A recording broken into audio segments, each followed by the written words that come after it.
Right. Hello, everybody.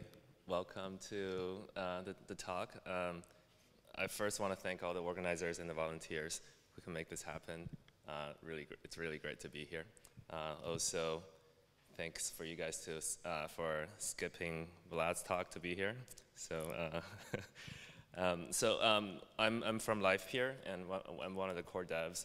And LiveStreaming is a decentralized video live streaming network that's peer-to-peer. So what that means is instead of using a centralized video service provider that provides video streaming services, in LiveStreaming, people stream video from and to each other in a peer-to-peer manner. And before I get started, I'm going to start broadcasting to my mom, who lives in Japan, because I told her that I would do this. And now I just have my phone here to show you guys a little bit of how this works.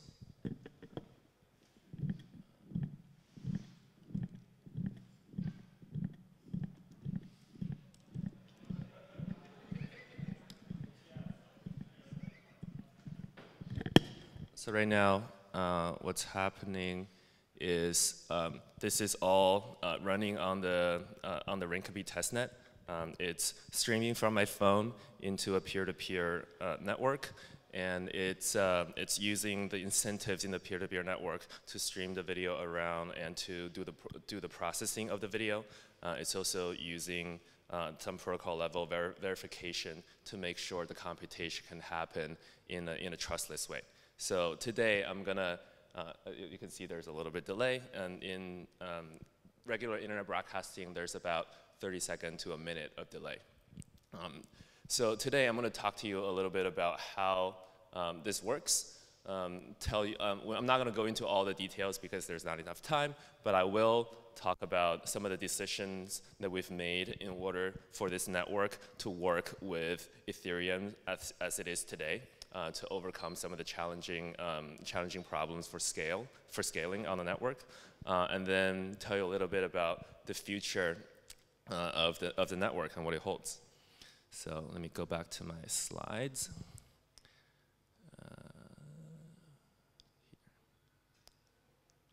Cool. So to understand how video works inside LiveStreaming, we first have to take a step back and talk about how video works today in the centralized web, right? So, when I'm pressing stream from my phone, it's not just going, the picture is not just going directly from my phone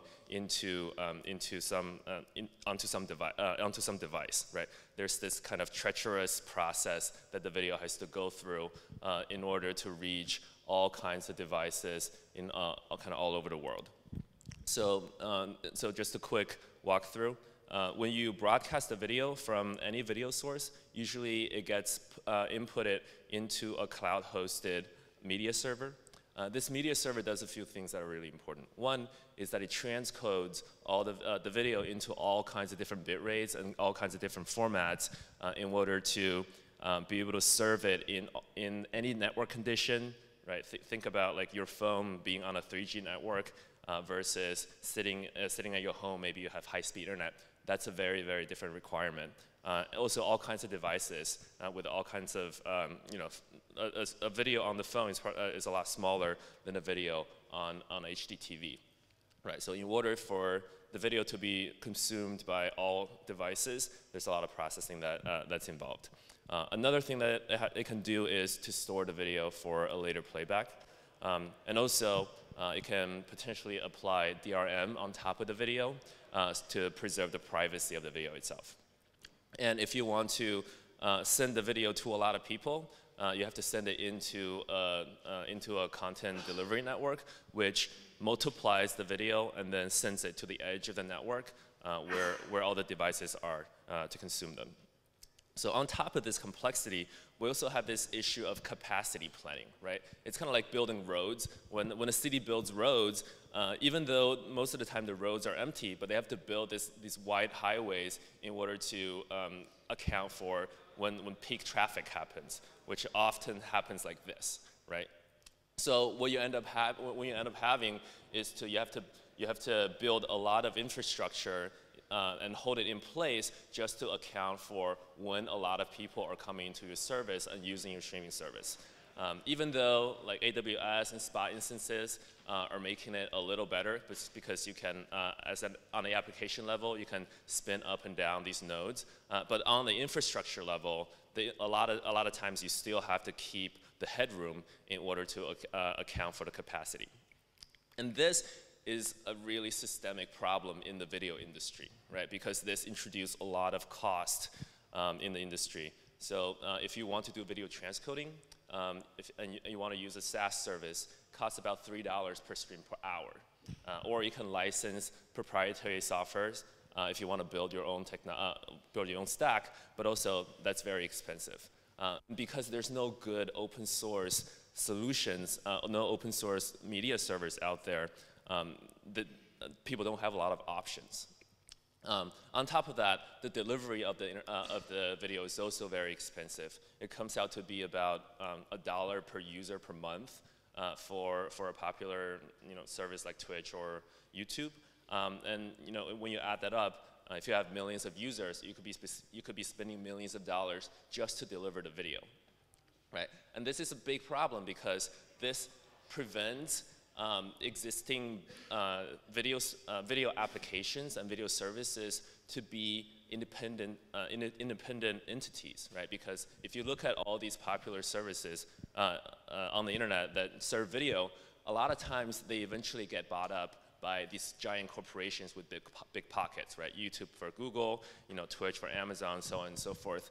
And there's a reason behind that. That's because it's simply too expensive to run these services as an individual entity, and the investors eventually get tired of funding these projects that they don't know how to make their money back. So being able to cut down the cost is very crucial in this industry. And that's why people have been trying to do this peer-to-peer video streaming for a long time now, right? This is not a new idea. People have been trying to do this for the past 10, 15 years. And the idea here is simple, right? Instead of using decentralized services to provide the video service, we all try to chip in as a decentralized network, right? Maybe we try to relay the video around. Maybe we try to do a little bit of transcoding for each other. And that seems like a good solution, right? Like BitTorrent is founded on a principle like this. But in a video network, the requirement is much higher, right? Because in a peer-to-peer solution, what inevitably happens is you have these trolls in the network, right? They are taking a lot of bandwidth. They're taking a lot of resources from the network, and they're not giving a lot back.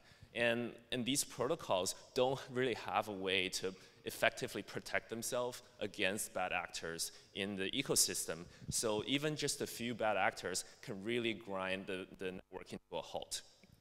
And so what these peer-to-peer solutions end up evolving to are these proprietary solutions where the client nodes are running proprietary software, and that's the only way they can prevent people they don't want from joining the system. They have to whitelist all the peers that are in the network, which takes away all the nice property of an open peer-to-peer network where we're all sharing resources and pushing the cost down together, right? But that's the past, because now we have this new paradigm of building peer-to-peer networks, right? We have the blockchain. And the blockchain is amazing because it gives us a way to create an incentive for people to actually provide value instead of just taking value from the network, right? So if you look at the middle of this picture and imagine this as the decentralized internet in the future, say like the big Web3 dream, right? What we want is we want these nodes to be able to do the video transcoding, the encryption, the storage, and the delivery all by themselves. and on the protocol level, incentivize these nodes to join the network and do that, and also weed out the bad actors who are trying to take advantage or cheat. So for an application developer, with this kind of end goal, all you have to think about is sending your video into the network and expect your output video to be sent to your viewers without having to worry about all that complexity. And that's what LiveStreaming has started to do in this decentralized video world. So I have another demo to show you guys, which is how we do this decentralized video processing.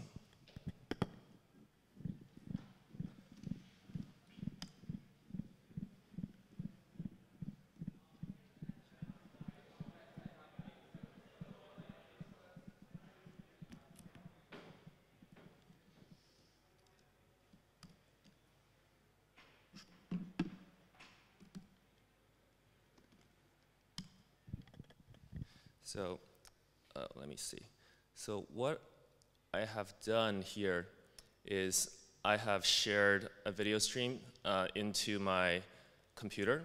And what this is doing is in real time transcoding my video into many different versions, right? So maybe the big version is for a laptop, or maybe even a bigger TV. The middle-sized version is for a tablet, and the small version maybe is for a phone, right? And all of this is happening in a decentralized on a decentralized network using a secure protocol, so that as a broadcaster, I can trust the video is done correctly.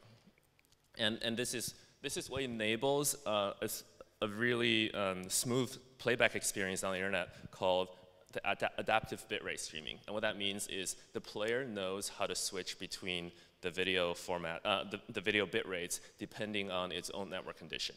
So sometimes when you are playing like a YouTube video on your phone, maybe it starts out really blocky, but it gets crisper in a couple of seconds. It's not because your phone was freaking out at the beginning, right? It's because your phone was consuming a small, like a lower resolution video, and it found out that you have more bandwidth, so it started downloading a higher resolution. So I'm not going to go into all the details of the protocol itself, but I will talk about some of the high-level principles that we followed when we were developing this protocol, right? I think one of the most important things when we're creating these decentralized protocols is to think about the participation. How can we get high-level participation in this protocol, right? Bitcoin is an example. There are two parties that participate. The miners participate by mining the blocks that then increase the security of the network, and then the token holders buy the token off of exchanges, or they simply hodl, or they trade. But that increases the value of the token. And because of the increase of the value, it drives more miners onto the network. It creates more security. So that incentivizes a high quality participation. But you can do that for something like Bitcoin because you're simply just doing calculating the hashes, right? But for something like video streaming, it's a very special service that you're providing, because when I'm streaming this video out, I don't want anybody to be able to be just providing the service to me, right? Because if you're sitting in this room using your laptop, I don't want to be streaming my video to your laptop and your laptop is doing the processing. Maybe you close the laptop in the middle of my stream and walk away. That completely disrupts my stream. So what we want is to have participants that have the ability to provide really high-level services. Maybe these people have access to a lot of computation power. Maybe they live in a location that has very, very high bandwidth. Maybe they have experiences in keeping services running. So to do that, we have to have a different model. And what we use is a delegated proof-of-stake model. And a lot of protocols use this. There's a protocol called Steemit, which is a social network. They use delegated proof of stake to verify transactions, and in order to achieve very high throughput for a social network. So how does it work inside LiveStreaming? Basically, any service provider, so in this case, a transcoder, can raise their hands and say, I want to be a transcoder in the network. And they can campaign, maybe they post their Ethereum address on in their social profile. Maybe they go to the LivePeer forum, and they can campaign them in a variety of different ways, right? Maybe they'll say, I know how to run a big cluster, or maybe they'll say, hey, I'm an important member of the community because I made a really kick-ass LivePeer mobile app, whatever it is. They try to get people to delegate their token toward them. And they can also provide on-chain evidence to tell people that they're credible, right? Because as a transcoder, you're gonna have history. People can know definitively how long you've been a transcoder, how much job you have done, how many times you have cheated or been slashed, and maybe your rate, which is how much you charge for the video transcoding service you provide, and also how much of the rewards that you get, you're willing to share back to the people that delegate towards you, which we'll get into a little later. So during this campaign process, token holders can pick any of these transcoders to delegate towards. And after this delegation process, what we have is at the beginning of every round, a round could be a day, a week, a month, we have this list of active transcoders that will then get distributed jobs depending on their stake in the network. So this is all good. So I'm going to talk a little bit about why this incentivizes good behavior and disincentivizes bad behavior, right? When we think about incentives, there are a couple ways to do it. One is using the fees, right? Simply letting video transcoders to get paid for the work that they do, and that's good because one, it prevents this kind of DDoS attack where the users are spamming the network, right? Because there's some cost. And also, it kind of rewards the providers for the service that they provide. But also, okay, so in the fee scenario, the goal is to make it as easy as possible to pay the fees for the service people provide. So in this case, all the fees on the LivePeer network are paid currently in Ether because a lot of people have Ether. But I think in the future, the protocol will support any kind of token payment, right? For example, I'm really excited about stable coins. I think the maker the DAI token from the maker team makes a lot of sense in this case where people want to pay for some kind of commoditized utility. And on top of that, there's also rewards, right? So that gets into the territory of inflation. Inflation is an interesting mechanism because it drives a lot of adoption in the early days of a protocol, right? Bitcoin has inflation, and I'll argue that's why the Bitcoin network is able to bootstrap itself so quickly. And in the LivePeer network, there's also an inflation, and the inflation is distributed to the service providers for the special role that they take. And the service providers can choose to distribute a part of that inflation or reward to the people that stake toward them. Because the people that are staking are also participating in the network by pointing out who are good service providers. And they're kind of laying down their stake for the long term and aligning with the network. Now, we're going to get into a slightly controversial topic, which is how do you define the inflation, right? There are a lot of models out there. Specifically for LivePeer, we think the inflation should be there for a reason, right? And for a network like LivePeer, the value of the network comes from the service that it provides, right? So ideally, the bigger the network is, the better service it provides, the more valuable the network becomes. And we talked about earlier, right? High-level good participation means better value for the network. So what we do here is we peg the inflation against a participation rate. So let me give you an example. So say the current inflation rate is at 8%. And maybe our target participation rate is at 25%, which means we want 25% of all the token to be bonded, to be participating in the protocol. And let's say we're currently at 23%. So what happens in the next round is the protocol automatically increases the inflation so that it incentivizes more token holders to participate, right? Because remember, all the inflationary rewards are going only to the people who are participating in the protocol. So if you're just holding the token and doing nothing, you're slowly being, your token is slowly being diluted from the inflation. So this increase of inflation incentivizes more participation, and maybe we overshoot a little bit to 26%.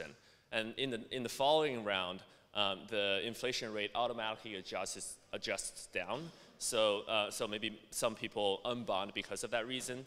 And let's say we settle at 25%, which is our target rate. And from that point on, the inflation rate will keep going at 10%. Right? So that's some of the reward mechanisms that we use. There's also punishment, right? Because we want to make sure bad actors in the system go away and they be punished. And there are a few different ways to punish people. One is through slashing. Another is through kind of the reputational punishment. And sometimes you can even kick people out from participating, right? So I think like token curated registries use this pretty extensively. So in terms of LivePeer, what we aim to do is when we are punishing somebody, we want indisputable evidence that someone is doing the bad work, right? So I think the goal here is to make it so that it's automatically decided that someone has done the wrong work, and the protocol automatically slashes them. So what we do here is we have this trustless transcoding protocol that basically when the transcoder is doing the work, for every segment that it transcodes, it's creating these cryptographically assigned claims. And when it finishes all the transcoding, it creates a Merkle root of all the claims and writes it onto the blockchain. And at that point, the blockchain pseudo-randomly picks a specific segment to challenge, and the transcoder has to provide the proof that it has transcoded correctly. And in order to provide this proof, the transcoder cannot be the one that's doing the challenged work, right? Because they can just do anything. So in this case, we use a compute oracle to do the transcoding again, who is not the transcoder itself. And if the compute oracle writes the same result back on chain, it means the transcoder has done the work correctly. And if it writes a different result, it definitely means the transcoder has done the work incorrectly, and therefore they will be automatically slashed. So this compute oracle is an interesting question, right? Like, how do we make this decentralized, and how do we make it really good?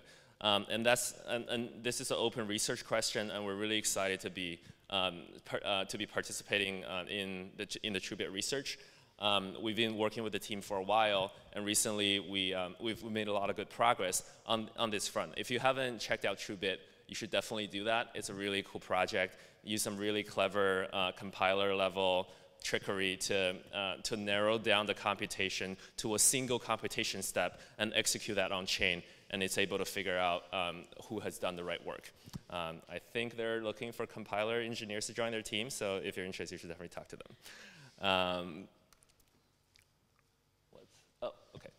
And so where is the project today? We've been working on it for about 1.5 years, and we are very close to launching. The network, as you've seen, it's already running on Rinkeby, and we're hoping to deploy the first version onto the mainnet in the next month. But this is just the first version of the protocol, right? There are many open, interesting research areas that we're working on. One interesting area is inflationary incentives for video distribution, because we talked a little bit about video transcoding, right? But video distribution is another really important piece for doing the online video transcoding. Right now, the delivery works in a peer-to-peer fashion in a kind of tit-for-tat way, so that while it works, it's not going to scale to thousands and thousands of nodes participating. But with the correct incentives, this network can grow in a very scalable way. We're working on some verification for non-deterministic computation. And what that means is, a lot of times in video transcoding, in video processing, especially when you're tapping into hardware acceleration, the output is inconsistent, right? It's using some floating point calculation, and the output is always a few bits off. So being able to define that constraint in the computation and still verify the computation, even though the output is not bit by bit exact, is a really interesting area. Another thing we're working on is on-chain randomness, and this is something I think will benefit a lot of people because the picking of the challenge bit is right now pseudo-random. And we want to make it, we want it to come from a better randomness source. And finally, the low-cost payment mechanism is something that people are talking about a lot, right? Payment channels. The Swarm team is working on a checkbook contract, which is super interesting, and we're happy to participate in that. And there's also probabilistic micropayments, I think, that came out of the WorkIt team. So this is something that the video industry has never seen, right? An open source, completely open platform with permissionless innovation that anyone can come and build cool products. And it's really unique for the blockchain ecosystem. So what LivePeer essentially does is it brings that kind of innovation into the video industry, right? So we just talked about transcoding, but there's all kinds of processing that you can do on top of videos to make it more engaging. Imagine watermarking, right? This is not just putting a logo on the video. If you're watching a sports game, all of the amount of data that's superimposed on the feed is watermarking, right? You can do image detection, image tracking, video manipulation, any kind of object rendering, and all of this can be done in the same under the same framework. Another interesting opportunity is creating the bridge from the blockchain to the real world, right? Because a lot of application developers, maybe they don't understand crypto as well, maybe they don't hold crypto, and they want to just pay in cash. There is an opportunity to build a real business on top of the LivePeer network to just do that.